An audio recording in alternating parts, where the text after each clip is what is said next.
Slide? Yes, we can see the slides. Okay, great. So good afternoon, everyone, and welcome to the introduction of the Multi-Modal Molecular Imaging Italian node. My name is Martina Capozza, and I would like to thank Ayub for the kind introduction and for the opportunity to share our expertise. I work in the Department of Molecular Biotechnology and Health Science in University of Turin, and our research focuses on design, development, and preclinical validation imaging agents for diagnostic and therapeutic application. Multi-modal molecular imaging node is a multi-site node, and we bring together several facilities to our activities. So as you can see here, the multimodal molecular imaging node is composed by 9 different facilities. We are based in Turin, that is here on the north left in Italy, and we act as a coordinator of the node, and we host a single facility. Then there is in Milan, there are 2 different facilities, and in Pisa, that is here in the middle, and Naples, that is in the south of Italy, there are 3 facilities each. The first goal of our node is to guarantee access to the state-of-the-art in vivo imaging technologies to all the users that need to perform preclinical and clinical application in molecular imaging. To achieve this, the node offers highly trained staff with long experience and in each facility to assist the user in carrying out their studies. Additional services of our node include a large repository of imaging agents for the different imaging modality, as well as cellular and animal model for many human pathologies. For example, if a user wants to study a particular drug effect on tumor model, we can provide the expertise, the animal model, and the imaging instrument to follow the tumor growth, for example. Other auxiliary services are ex vivo imaging technology, synthesis of the probe, and data analysis. Molecular imaging is a multidisciplinary field, so it requires scientists from different backgrounds that has to work together in order to obtain a complete study. The choice of the imaging technique depends on the study goal, of course. For example, we have CT and MRI that has a very high spatial resolution. On the other hand, we have optical imaging that has lower resolution, lower penetration depth, but higher sensitivity. And this is important because if we have to think that the biomarker, most of biomarker has a very low concentrations.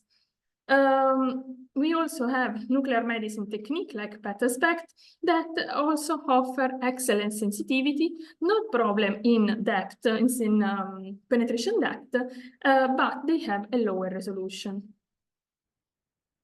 In multimodal molecular imaging Italian node, we are equipped with a wide range of instruments covering all the imaging technologies that I mentioned before. For example, for optical imaging, we have 5 different optical imaging scanners, and one of these is equipped with, is combined with the CT to provide 3D optical imaging, and this is called FMT. We have also different MRI scanner from 1 Tesla to 7 Tesla. 2 of them are also combined with PET. We also have different CT scanner that are combined with nuclear medicine. Most of them are combined with nuclear medicine to provide anatomical reference. And we also have ultrasound and photoacoustic imager. As remote access, we usually these imaging scanners are quite the user has to be here to use our imaging scanner. So usually in our services, we perform a call with the user just before the study. We choose the technique, we set the goal of the study, and then the user sends us the samples that we would like to test. Then we perform the study here in different facilities, and we after that we share the results. We discuss the results and share the images with the user. Okay, I will stop and pass the floor to François. So, thank you, Martina. Now we present more the presentation from a user perspective. For us, the story began a long time ago because we have worked on theranostic particles, and we were implicated in since 26 in a group of cost action with Professor Silvio Aimé, and so we know some people of the Torino node thanks to Professor Aimé, and then sometimes ago, he speaks of the Euro-BioImaging initiative, and so we've made some proposals. Can you go to next slide, please?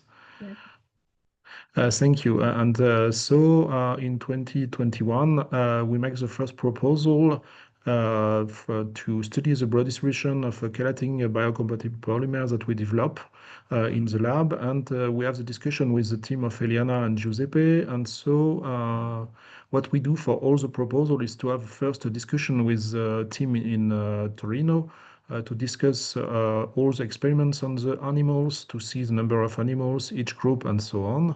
And then we make the proposal, and when we have the funding, we can begin the experiments. We send the sample, and then we have the discussion of the different results.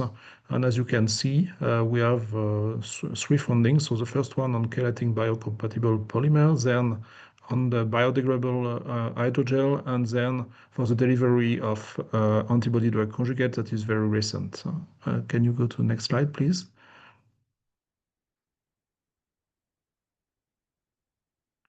So what we propose here is a polymer that has a lot of DOTAGA on it. So DOTAGA is it's a chelating molecule that is very well known in MRI because it's used for DOTAREMS, that is the gold standard for MR imaging. And the polymer is biocompatible. The mass is close to 300 kilodalton. It has high chelating properties, and we can vary the quantity of acetylization and DOTAGA on the polymer, and it can be soluble in water. Can you go to next slide, please?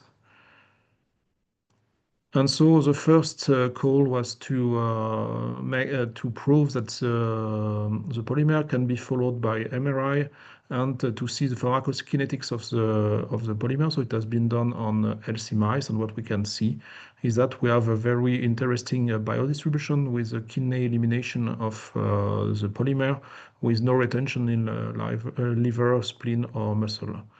And so we demonstrate that we have no evidence of toxicity and that we can have the elimination of the polymer by the kidneys, and we can also evaluate the half-life in the circulation of the polymer.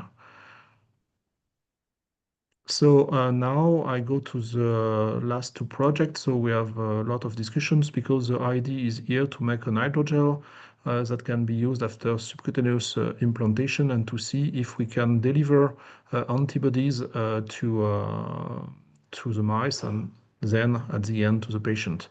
So the interest of making subcutaneous immunotherapy is to see if we can have a better pharmacokinetics of the antibody than for intravenous injection, because it's more interesting for the patient to have such type of immunotherapy, because for the quality of life, it's better. So can you go to the next slide, please? So thanks to the collaboration with Eliana and Giuseppe teams, we have made the different proof of concept on these hydrogels, and we have obtained two publications, so in Advanced Materials and Material, Today, Advanced. So I will show you some of the results. So the first Next slide, please. So the idea is to make a mixture of chitosan and chitosan plus DOTAGA. So chitosan is classical chitosan, it's a natural biopolymer. And we make the mixture with the polymers that I've shown to you previously. And when we mix both with antibody, what we obtain is an injectable hydrogel. So that's what we send to Martina's team and Eliana. And then when it goes to the mice, we have the formation of the hydrogel, and the idea of the project was to follow the elimination of the hydrogel. So it was done by different techniques. So some techniques have not been developed in the Euro-BioImaging. So it's for the fluorescence, it was done in Dijon. You can see it on mice, and we can see that we have, after 1 month, a total elimination of the polymer, and that we have a better biodistribution in red of the trastuzumab. Trastuzumab is antibody that can target HER2 receptors, and so it's better than what is used for the moment in the clinic for intravenous injection, but also for subcutaneous injection. And we have also made the experiment by echography on monkeys, and we have the same pattern of biodistribution. Can you go to the next slide, please?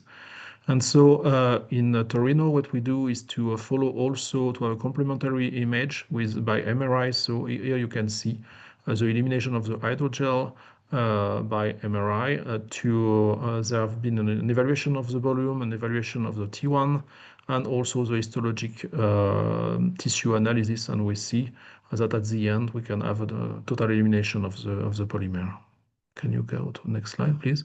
So in conclusion, the interest for us as user is that the process to have the different proposal is very light. So it's very easy to have the funding and to have the collaboration. All the discussions are very easy, and so it's very interesting to have the discussions and to send the sample and to discuss of all the making of the experiment. It has been also interesting because we don't know Giuseppe and Eliana before the collaboration, and so we can make a new network. And for example, we have a new project on antibody drug conjugate delivery with potential translation to the clinic. And we have also, thanks to the Euro-BioImaging experiment, submitted the European project in 2024. It was not written by the Commission, but we will try to have this funding on another project. So if you have any question, do not hesitate.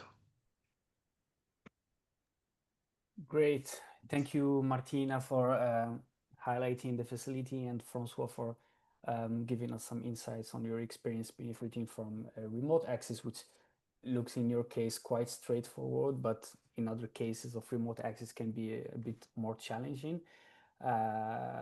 So if you have any questions, we can keep them until the end of the session, then we will have an open discussion session. Now for the second talk, I would like to introduce Eija Jokitalo. She is a group leader and director of the electron microscopy unit, EMBI, at the University of Helsinki since 2001. And currently she's also the chair of the Biocenter Finland national bioimaging platform, offering light and electron microscopy services. And Jokitalo's research group focuses on organelle structure and interactions within cells.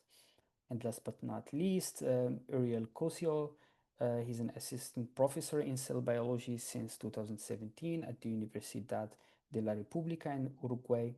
And he's leading a research group that studies the biology of parasitic flatworms with a focus on their stem cells and their developmental biology.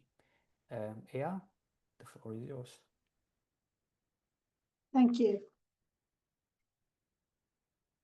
Okay, and let's start with the next one immediately. So Finland is kind of in the northeast corner of the Europe, and since 15 years,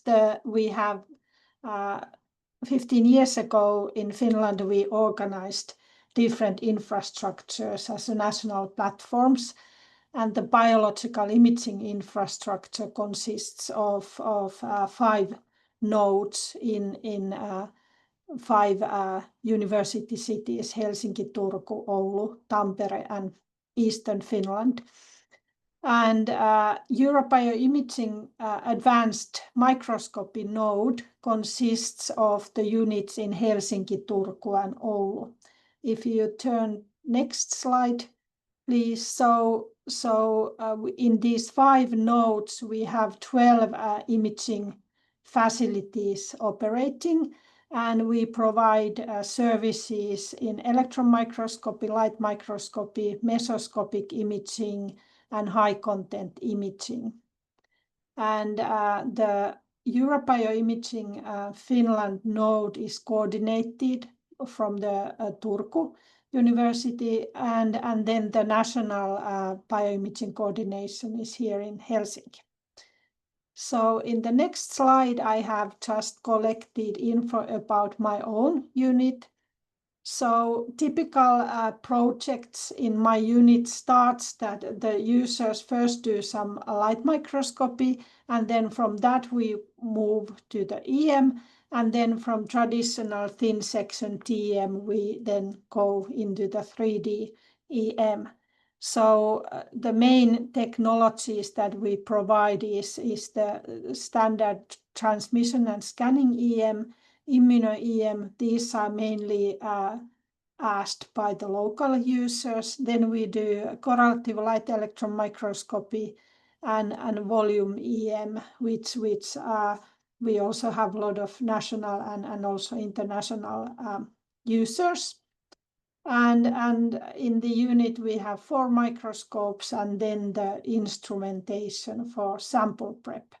We also image analysis is a kind of important part of the volume EM technique. So we have been also developing own software solutions for image segmentation and nowadays more for quantitation. In the next slide,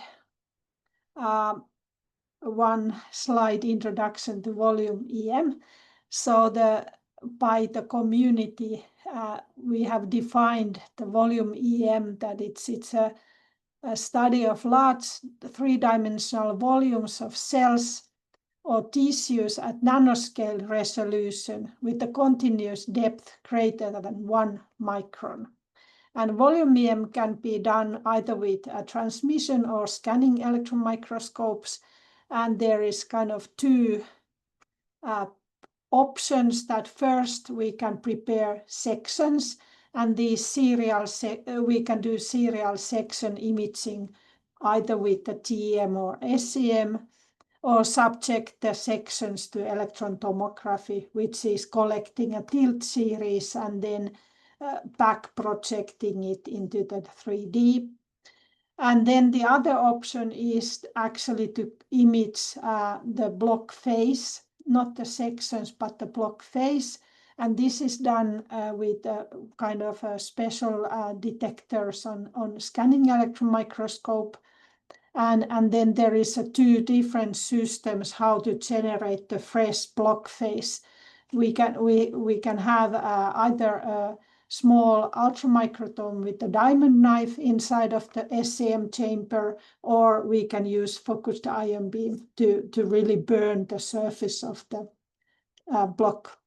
And then in the next slide, you can see a comparison of basically a mitochondria and some ER profiles from 4 different technologies. And in these blue boxes, you see the XY resolution. So it's pretty high in all of these techniques. Where they differ is that in the electron tomography and focused ion beam SEM, the imaging yields isotropic voxels. So also the XZ resolution equals to the XY.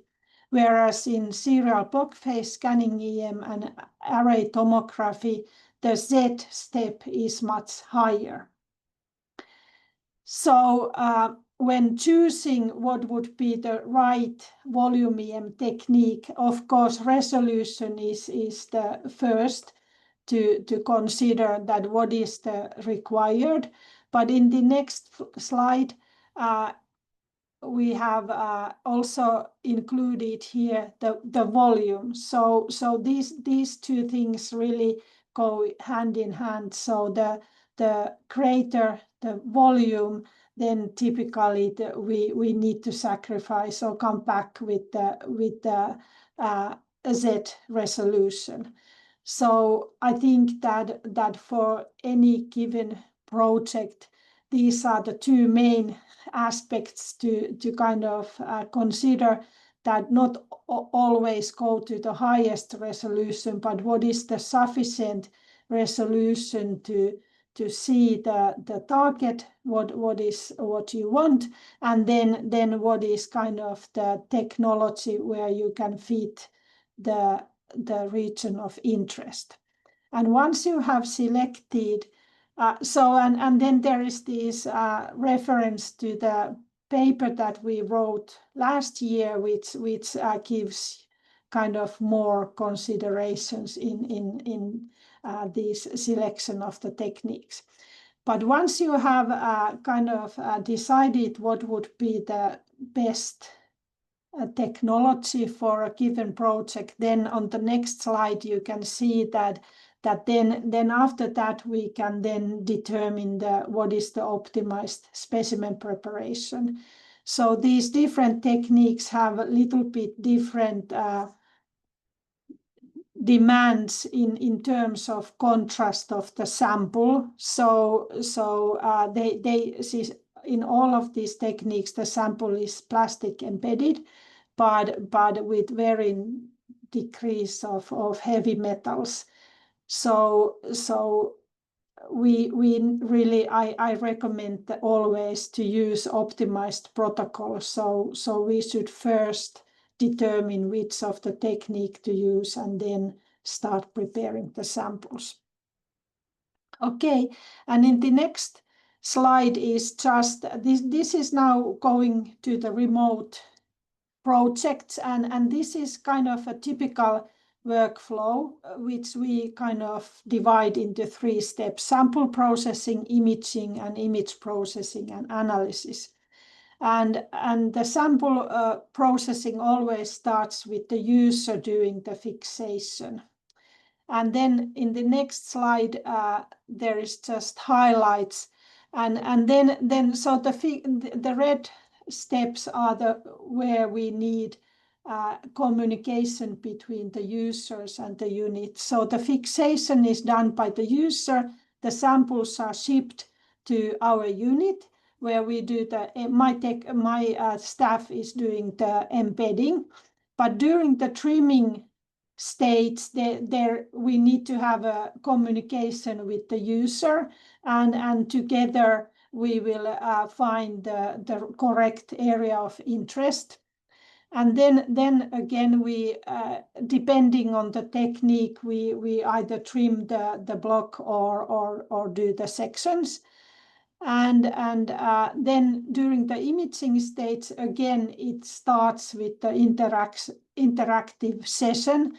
So it's important, of course, when we do typically these data collections take 12 hours to several days. So of course it's important that the imaging, the data set comes from exactly the right area. So in the beginning, starting the run, we need to have a contribution also from the user.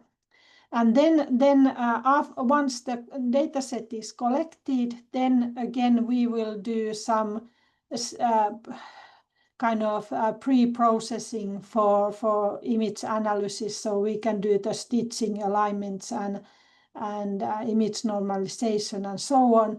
But then typically the bottleneck of the whole workflow is the segmentation and image analysis. So typically this will be then done in collaboration with the users and my personnel.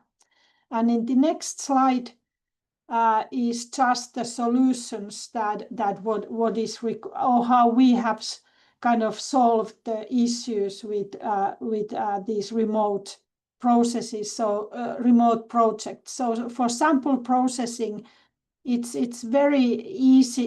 It's very important to target exactly the right area. For example, in this example, there is a root, Arabidopsis root, and it's actually quite small window where the cells of interest are. So if we wouldn't accurately trim to the correct site, we would spend like 1 or 2 days of imaging time just approaching. So we can save a lot of instrument time by doing the trimming correctly. And the answer for us has been that all the trimming devices, so the stereo microscopes, ultramicrotomes, and light microscopes are all equipped with cameras.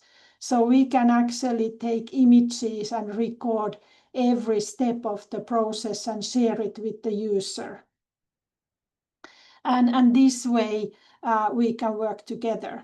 And then during the imaging, finding the ROI and image processing analysis, then the kind of solution is just to have Zoom connections. So also on the microscopes, we can kind of connect it to the Zoom, so we can actually have a shared session while we start the imaging.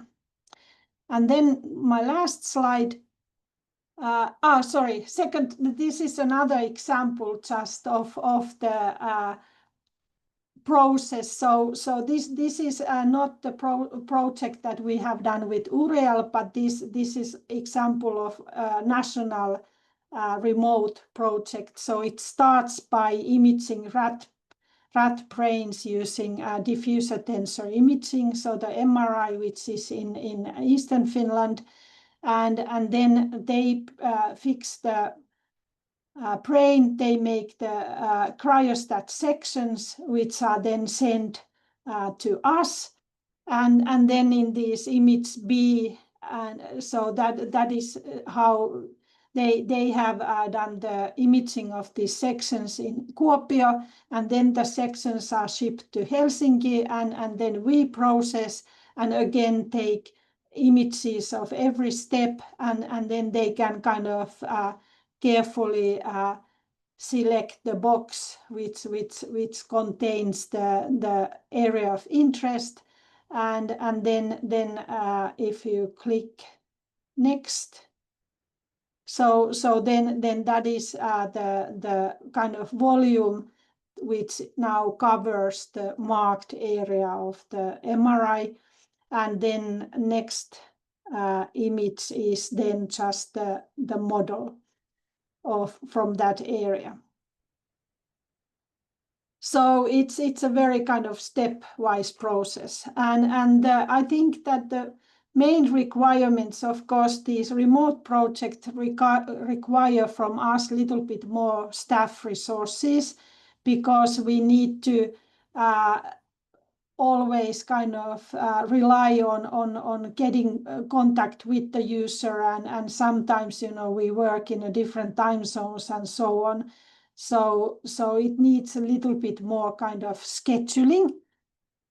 And most importantly, it really needs good communication, so that we kind of establish a shared language, that the user knows exactly the specifics of the sample and what is important and so on. And then we are kind of the technology expert, and then we take care of the kind of technical points.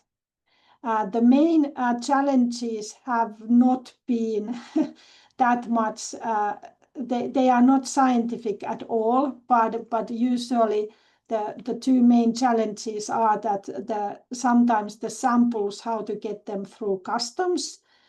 So this is always a bit challenging and varies from time to time. So there is really no kind of standardized system. And then also sometimes, because the concept is that the users are always covering the instrument time, so sometimes it's also not so straightforward to send invoices from one country to another. So these challenges are kind of very technical in nature, and I think that this is also something that as a Euro-BioImaging, the whole community, we hopefully can start kind of addressing this and maybe, for example, prepare some kind of protocols for what kind of documentation best works in the customs and so on. But I stop here and give floor to Uriel. Okay, thank you very much, Eija. Can everybody hear me well? Okay, perfect. Okay, hello everybody. I will talk a little bit about the research that we are doing in collaboration with the group of Eija.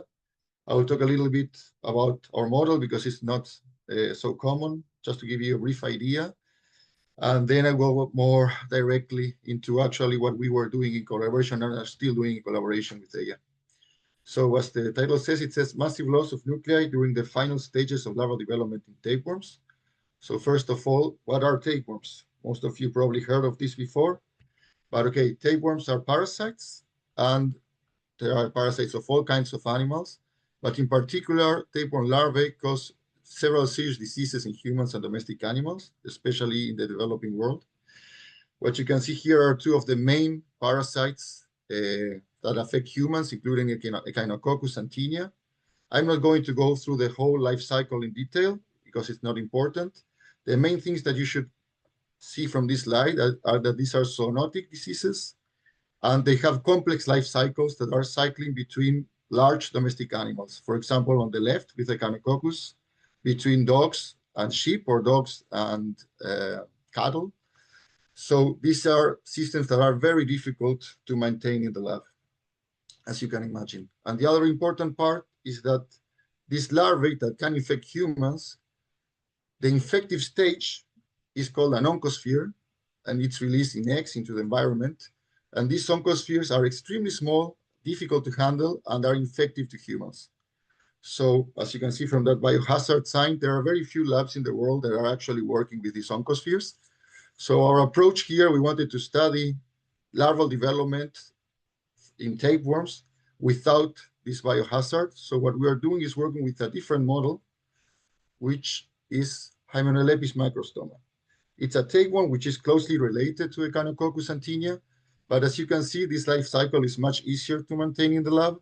We're just working with mice and beetles, and the adults are found in mice, the larvae are found in beetles, and the infective oncosphere, which you can see here, let me just maybe put the laser on.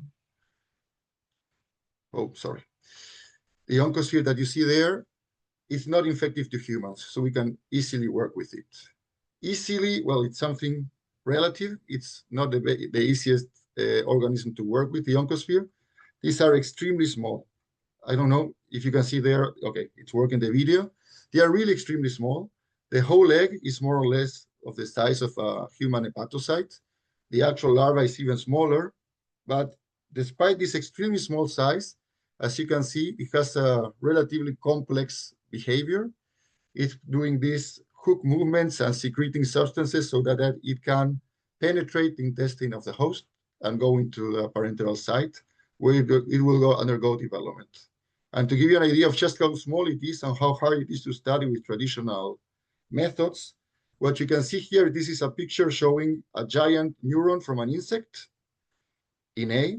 In B, you can see a tardigrade, which are really small, and this was actually taken from a review where they were saying how hard it is to work with these very small tardigrades and to study their anatomy.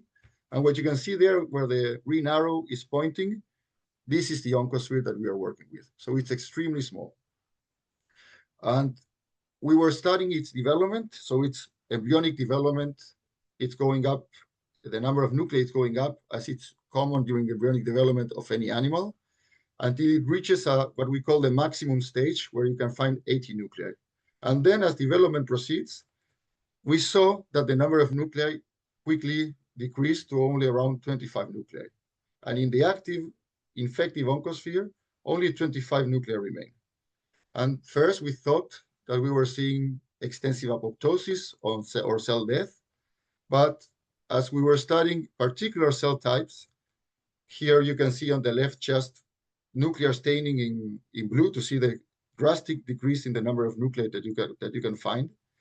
But when we looked, as you see on the right, with a molecular marker for one particular cell type, in this case, we are looking at nerve cells using an antibody for one particular neuropeptide. What we saw is that the cells were actually still there, but what was missing was their nuclei. And this sounds a bit crazy, but it's not so uncommon in very small invertebrates that are very, very highly miniaturized, that as part of the process of miniaturization, these cells are eliminating almost everything that is not completely essential for the function, even their nuclei. So when we had a molecular marker for one particular cell type, it was possible to see what was going on with those cells, but it was not so easy to see what's going on with the whole oncosphere and to understand its morphology just using light microscopy.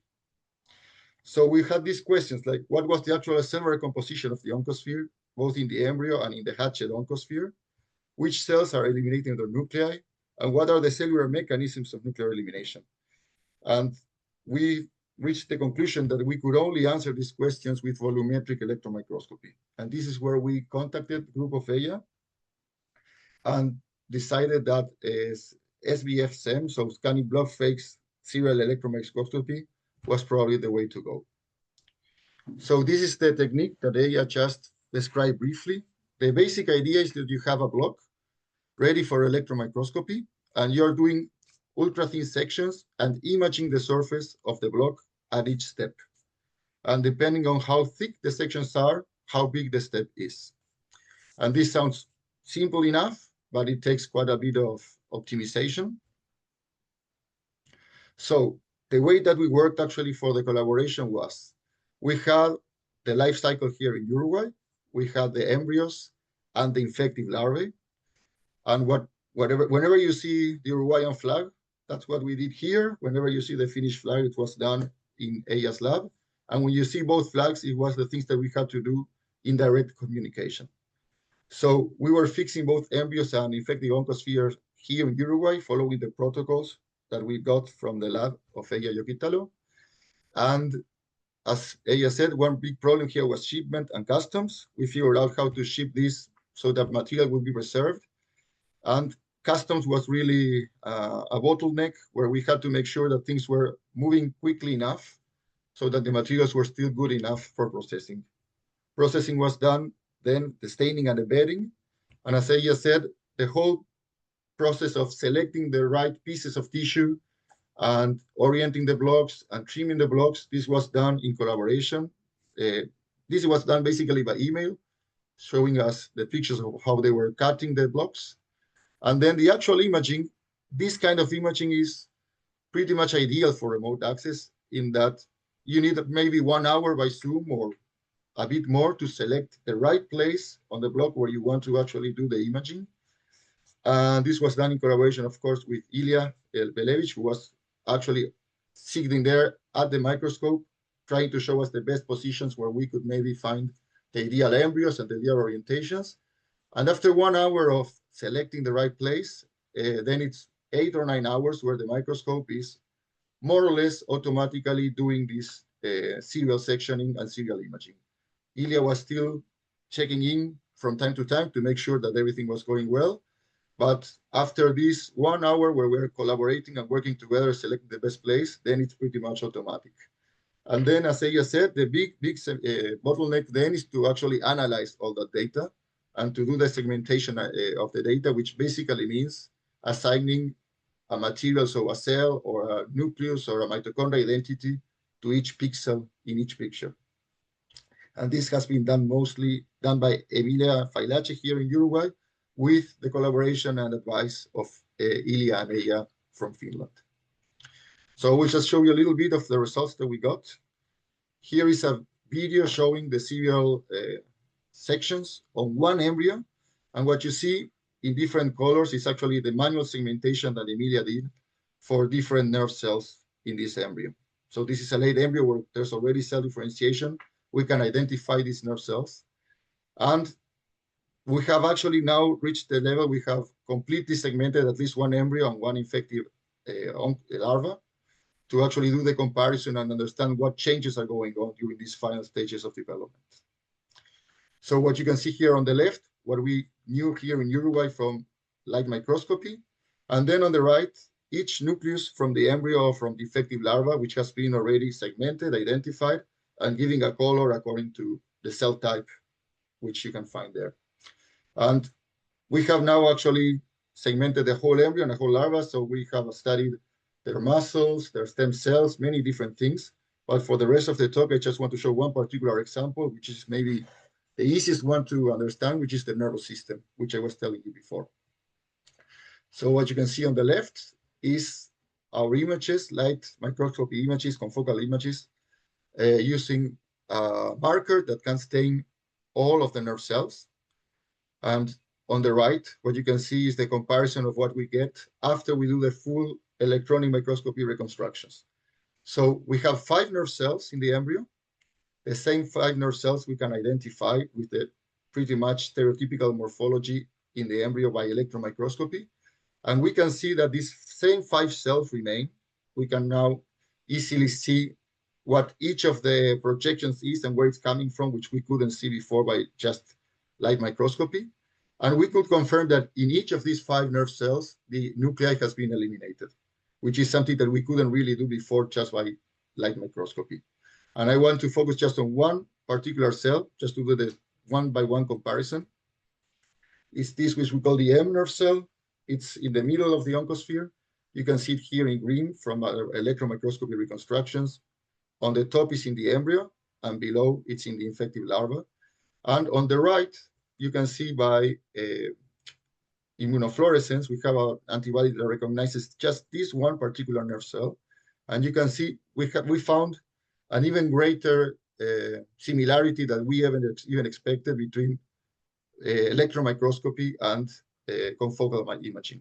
We can really now compare one by one these cells and see that really all of the cell body and the projections are well reconstructed at the electron microscopy level. So just to summarize where we are now at these results that we got in collaboration, we could have confirmed the specific elimination of cell nuclei in most of the somatic cells and truly determine the cell composition of the larva at a cellular resolution with cell-by-cell resolution.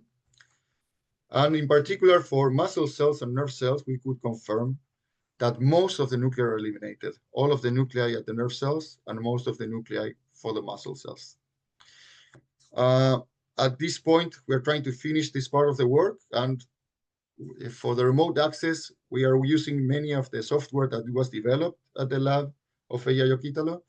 The problem that we have now a bit is for visualization, because many of these, much of the software for visualization is not free and requires a lot of computing power. And this is something that maybe we also need to do in remote access. So maybe we cannot do all of this here in Uruguay. In particular, some of the software for visualization costs in the more than $10,000. So having access, distant access makes sense than just purchasing a license for 1 year or so.